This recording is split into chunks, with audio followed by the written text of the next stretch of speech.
These old women flew around Greenleaf Village in broad daylight, screaming and laughing as they chased people through the streets. Pots broke, babies cried, and even the bravest men ran for their lives. No one had ever seen such a thing. Old women flying in the afternoon, turning the whole village upside down. They weren't just flying for fun, they were on a mission of revenge. And behind it all was one lonely woman named Rose, whose pain and tears had opened a door that should never have been opened. Rose was an old woman who lived alone in a small mud hut at the edge of Greenleaf Village. She had no husband, no child, and no friend to talk to. Every morning, she sat outside her hut watching other women laugh and walk with their families.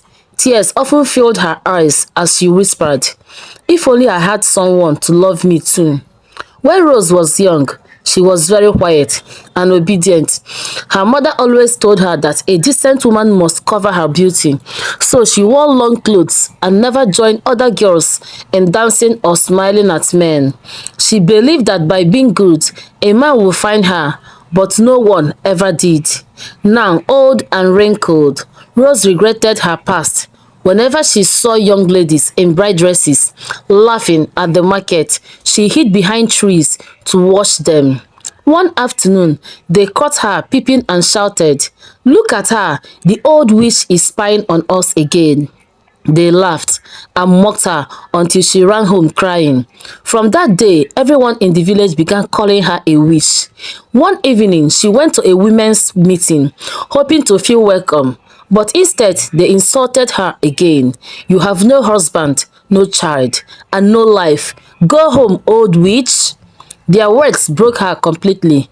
That night, Rose walked into the forest crying. She whispered to herself, "Maybe it's better to end this life. Nobody loves me."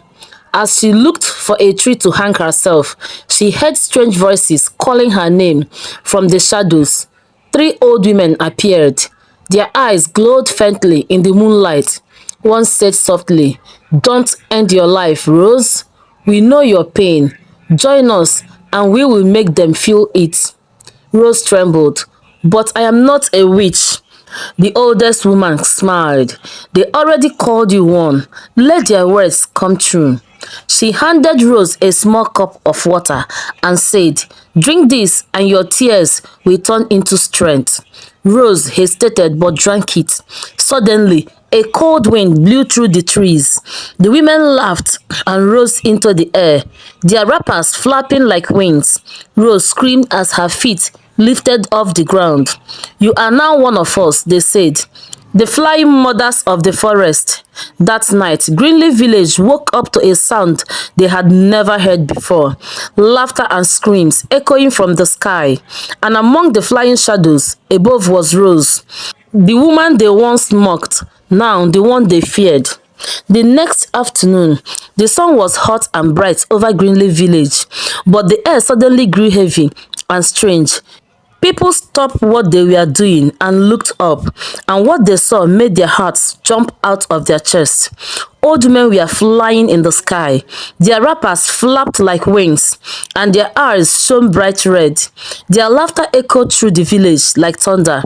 At the front of them was Rose, her face fierce and powerful, no longer the weak old woman they once mocked.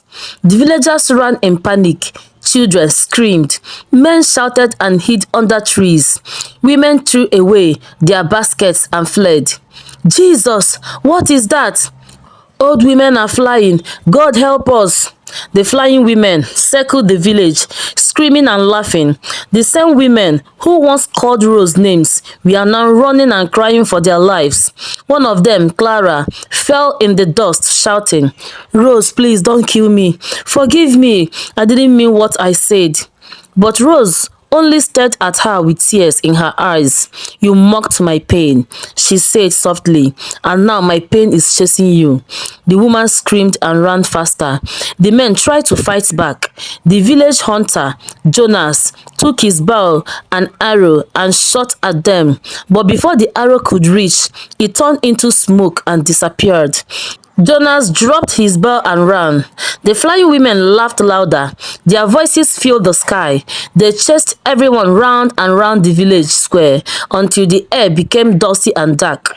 Pots broke, goats cried, and babies wailed. Then suddenly, thunder rolled across the sky. A deep, strong voice echoed from the forest. "Rose, enough!" The laughter stopped. Rose froze in mid-air. "Who is calling me?" she shouted. The voice came again, louder. "You have punished enough. The tears that lifted you will soon destroy you." The other flying women hissed and shouted, "Don't listen, they deserve this. They mocked us." But Rose looked down and saw the women she once envied, now crawling, crying and begging for life. She saw children hugging their mothers, men hiding in fear, and she suddenly felt weak inside. She looked at her reflection in a pot of water below. Her face looked dark and strange. "What have I become?" she whispered. A single tear rolled down her cheek and fell from the sky. When it touched the ground, a strong wind blew. The witches screamed. As their power faded, one by one they fell to the earth. Some vanished into thin air. Others lay weak and still. Rose fell to the center of the village, trembling. Dust covered her face. The villagers gathered at a distance, too afraid to come close. Then from the forest came Mr. Darius, the native doctor. He held his glowing staff and said, "This is not ordinary witchcraft. You all caused this. You mocked a lonely woman until her tears found wings. The curse will only end if she forgives you." The villagers fell on their knees, crying. The same women who once insulted Rose crawled towards her, sobbing. "Rose, please forgive us. We are sorry. We will never mock you again." Rose sat weakly, her body shaking, her heart heavy. She looked at them and whispered, "I never wanted this. I only wanted peace." The wind went silent. The whole village waited, holding their breath, to see if Rose will forgive them or let the curse remain forever. The whole of Greenleaf village was silent. The wind stopped, and everyone waited to hear what Rose would say. The same women who had mocked her were only kneeling in the dust, shaking and crying. Rose looked weak and tired. Her heart was full of pain, but also full of pity. She slowly stood up, raised her hands and said in a quiet voice, "I forgive you all. I don't want revenge. I only wanted love and peace." The moment she said those words, a gentle wind blew through the air. The dark clouds faded away. The sun shone again and birds began to sing. The flying women vanished into the sky like smoke, leaving behind peace and calm. The villagers shouted with joy, "Rose has forgiven us. Peace has returned."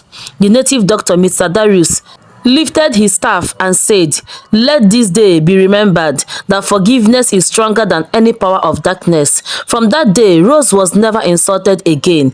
The same women who once called her names began to visit her every day.